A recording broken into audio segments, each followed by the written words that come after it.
streams to filter through this land of ours and fill a sportsman's dreams. Enjoy what nature holds for us, her bounty never ends. Getting back to basics with the practical sportsman. It's always an adventure, no matter where we go. From a favorite hunting spot to the hottest fishing hole. Outdoor life we all can share with family and friends. We'll do it all together with a practical sportsman. We'll do it all together with a practical sportsman. Hi there, come on in. It is Thursday night, July 18th, the year 2002, and I'm sure a lot of you have some four-letter words for that three-letter word that is so oppressive now, being hot, H-O-T. We're going to deal with packing heat, talk about the CCW law. Zach has a guide report about how fishing is around the state, and we have a great idea on how to beat the heat and have fun fishing. So stay tuned. I'm Fred Trost. And I'm Zachary Trost. You're watching The Practical Sportsman. That all these people who are out here on the pier walked along this? Yeah, they had to walk out that beam to get out here. Well, Zach, one of the things that we're going to do on this show is deal in the years ahead with the economy, because people are going to have a little less money to spend, and the outdoors is a great way to have fun without spending money. And at this time in July, fishing on a pier is an outstanding way to save money and beat the heat. Just watch.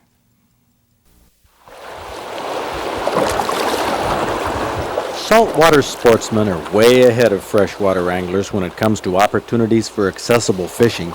Bridges and piers are common along the oceans, but few major fishing structures exist on freshwater lakes. At Oscoda, you'll find one of the few Great Lakes breakwalls that has a safe and comfortable walkway for anglers. All kinds of fish congregate along these breakwalls that were originally constructed to protect the Oscoda River mouth and the boats that are tucked in their moorings upstream. The North Breakwall doesn't have a walkway, but according to taxidermist John Hook from Oscoda, who fishes it often, it's not nearly as crowded, and he catches some nice fish off it. Yeah, you mean to tell me that all these people who are out here on the pier walked along this? Yeah, they had to walk out that beam to get out here. That's dedication. That's dangerous. Yeah, there's been people hurt. That's unbelievable. I didn't know. We came up with the boat, but it doesn't look like there's anybody else who brought a boat out here. Nope. Normally everybody walks. Very rarely does anybody tie up to the wall and come out. Huh. Boy, that's precarious that way. Now, is this fishing better on this side of the this North Pier? It normally seems to be a little better. Besides, you don't have as many people out here because of, that'll get jammed up on that side come dark. They'll be shoulder to shoulder all the way over there, and there's no way you can really, it's all catfishing, there's no way you can cast for anything else, So this little barrier here, this little 100 yards or whatever it is, 75 yards. It'll be pretty healthy to walk out that beam. Connecting the rocky jetty from shore to the concrete platform at the end of the North Pier is a heavy metal fence of sorts. It's a wall that has a small I-beam running above the water line. This narrow beam is how anglers get to that exclusive North Pier. They carry their fishing gear in backpacks so both hands are free to hang on. You can imagine how precarious this can be in rough water, in cold weather, or just after dark. A cameraman, John Ford, made plenty of jokes about how I shouldn't even be out here at my age. Fooled you. Kings, what else is in here? About any kind of fish you could catch anywhere in Michigan, you catch right here. Catfish, sheephead, crappie, rock bass, smallmouth, largemouth, pike, muskie, walleye, perch, king salmon, of course, and you name it, you can catch it from right here. Now these fish are all attracted, of course, from the Oscoda River flowing down here. The river holds a lot of bait fish, naturally everything else is feeding on them, so they're here, Well, what are we going to catch? It's about, 8 o'clock. Right now you could, possibly if you tie it on a spoon, get into a king over here right now. And right now you probably catch rock bass and perch right here, sheephead, And once it gets towards dark, the crappie will start. About at dark? Yeah, about a half hour, 45 minutes before dark, we start picking up some crappie. Fishing with what? Using jigs or using minnows. They'll take minnows pretty regularly. And once it gets good and dark, then the cats really crank up, and you catch them 2 at a time if you got 2 hooks on. And the walleye come in. And there's a few muskie and pike swimming around out there taking your baits every now and then. You know, you just pop, set the hook, and you got nothing. Oh, this is great. That's pretty good stuff. One common species that's fun to catch, I don't care what people say, is a sheep's head or freshwater drum. They put up a good fight, and when you boil the meat, they're terrific eating. After dark, the sheep's heads stop hitting, and a new era begins on the pier. Sort of like when the tide changes in saltwater, a new run begins. Different fish go on the feed. Oh, look what I got. I got one on here. Well, mine is going to get obscured. My 4-inch rock bass was totally upstaged by what we thought was Bob Garner's good fighting walleye. Turned out to be not a walleye at all. It was a smallmouth bass. That's a nice bass. Oh, that is a nice bass. Huge one, but it's nice. All right, Bob Garner.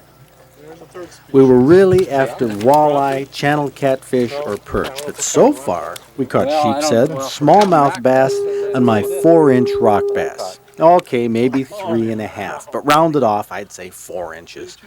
That was the only smallmouth bass of the night, but we did catch bigger rock bass. If you want to catch channel catfish, it's a good idea to re-rig with a slip sinker. I'm using a Lindy type rig, a snelled hook, clipped to the snap, is baited with nothing other than America's favorite bait, a night crawler. And unlike rigging for trout or walleye, where you hook the crawler once, you gob it up on the hook for channel cats. Yeah, that's all right. I'll eat that, boy.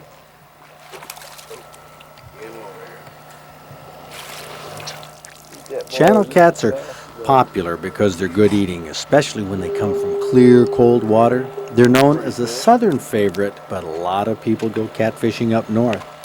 This is an average-sized channel cat for northern states. Down south they grow bigger, but this size is the tastiest. But if it's walleye you want, try casting a Rapala or Rebel minnow, one that sinks. They'll be cruising along the rocks a little deeper.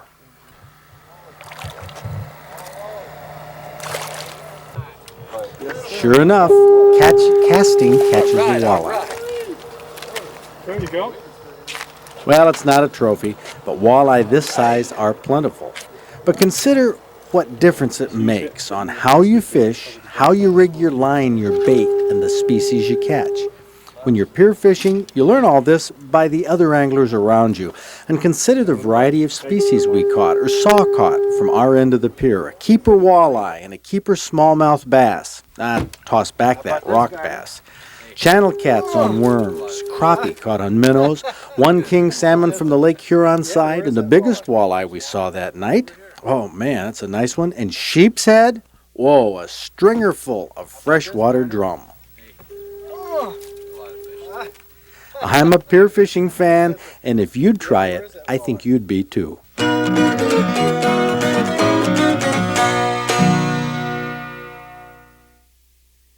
There it is, how to do it, how to beat the heat, how to go fishing economically.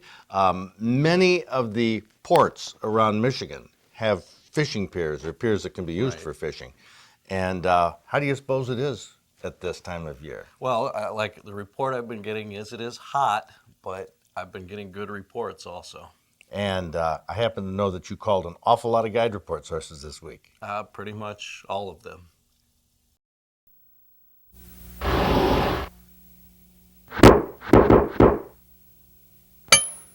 Last week was the first installment of what seems like it's going to become a series, at least for a while here, on sportsmen and guns, firearm laws, in particular the pistol laws in this state. And the reason this is so important to sportsmen is that we use guns in a variety of ways. We carry a variety of weapons all the time for hunting and target shooting. And if you get caught violating any one of these laws, whether you intend to or not, or whether you were even aware that the law existed or not, doesn't make any difference. Even for a violation that might be, in the eyes of the law, relatively minimal, like a civil infraction, it still carries the stigma of a gun violation. And who knows what problems that might pose on your record in the future when it comes to traveling out of the country or maybe getting a job. I mean, it's just not something that you want to have. Now, last week I went over some of the basics of the new concealed pistol law, and I used statutes from the legislature as well as the state police website. Now, viewers wrote in and pointed out a couple things to me that I wasn't aware of about the new law and about the websites. So Zach, go ahead and read a question here and I'll answer it with this new information. Can I or can't I legally transport the pistol without a CCW to the gun range? Very good question. Very important to sportsmen and target shooters who don't want to go through the hassle of getting a CCW.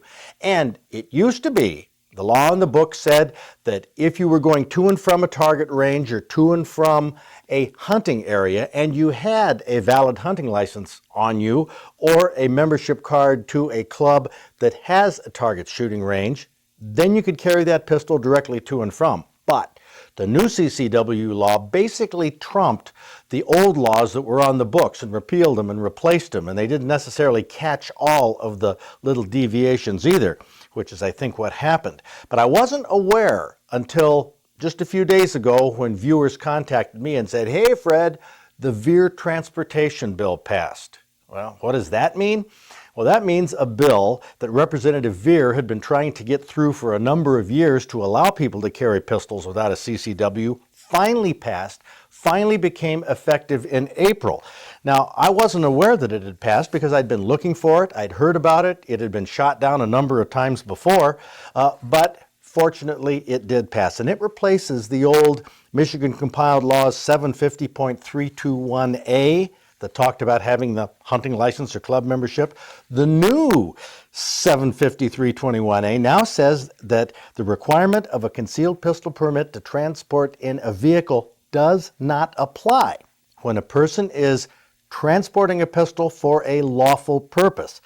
The pistol itself is licensed by the owner or occupant of the vehicle, and the pistol is unloaded in a closed case designed for the storage of firearms in the trunk of the vehicle. Now, if the vehicle does not have a trunk, like a pickup truck, the closed case must not be readily accessible to the occupants of the vehicle.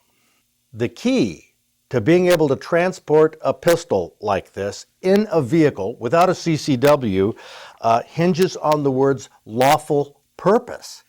Very important to sportsmen who want to carry a pistol but don't want to go through the hassle of getting a CCW.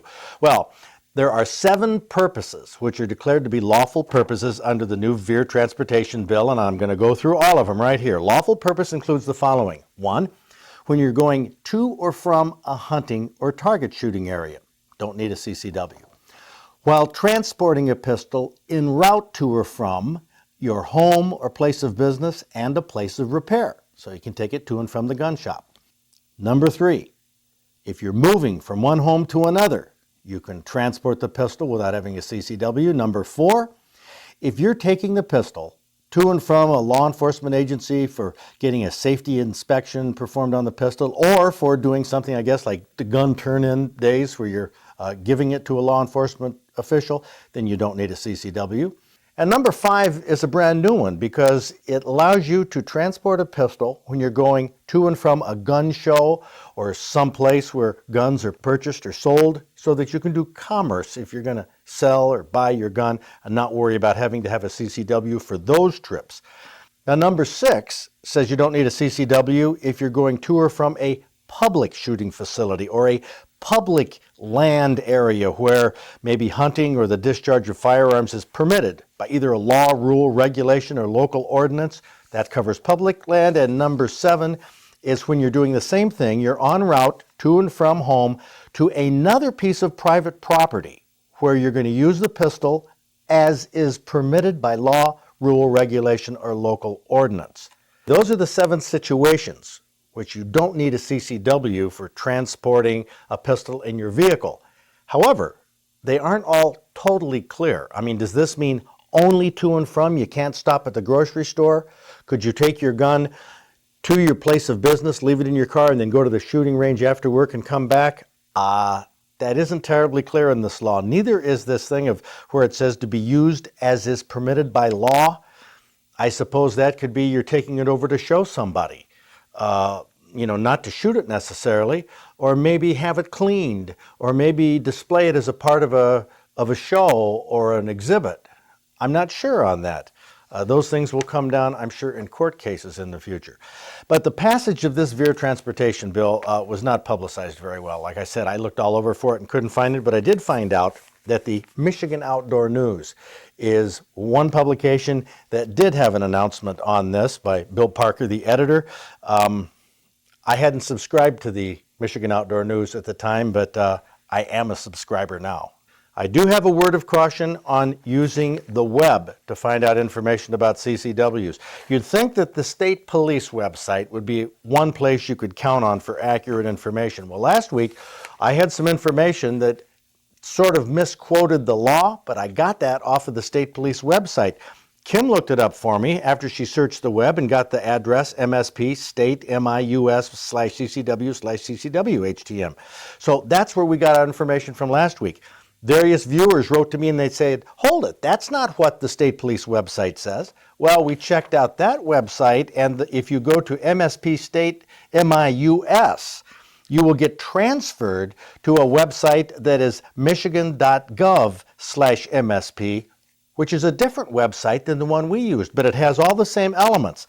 But there is some wrong information in the website that we used last week, especially in the frequently asked questions. Seems strange to me as to why the state police website wouldn't be accurate, but I don't know. I can't answer everything. Now, I'm out of time this week. Next week, I'm going to tackle that question that I mentioned last week that says if a CCW holder is stopped by a policeman, he has a duty to disclose that he has a CCW and a weapon in the car, if that's the case. Now, the question is that something he has to immediately do, as the state police website says? Well, my information on taking a case to court is that no, the word immediate is not in the law. It's a bad deal for sportsmen, and I will go into more detail next week.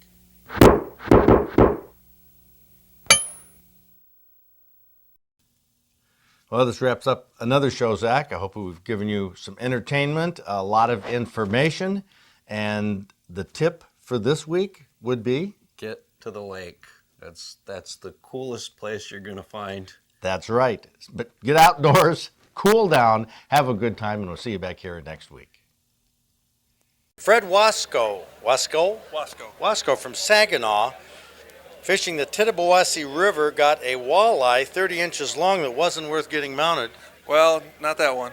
I said only once in a lifetime, one fish, so I waited. But this king salmon here, 42 inches, 30 pounds.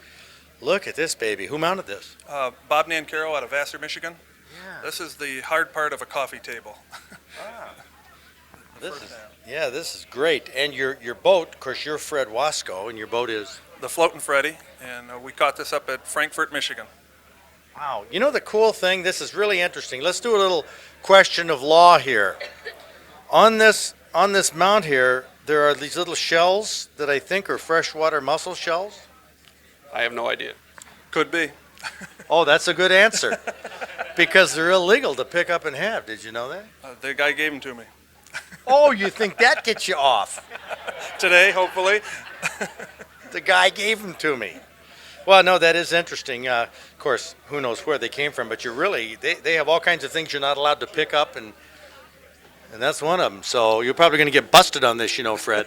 Well, I'd appreciate that. You know where we get a good lawyer? Yeah, I do, as a matter of fact. Well, anyway, were you on this trip? I netted it. Well, aren't you the man? A 30-pounder. You ever netted a 30-pounder before? No, first one. And then we put a 28-pounder right behind it. Wow. That is awesome. A great day. You're going back to Frankfort this year, I bet. Absolutely. Well, good. Congratulations, Fred. That is a great mount. Way to go. Just call me at the office during working hours.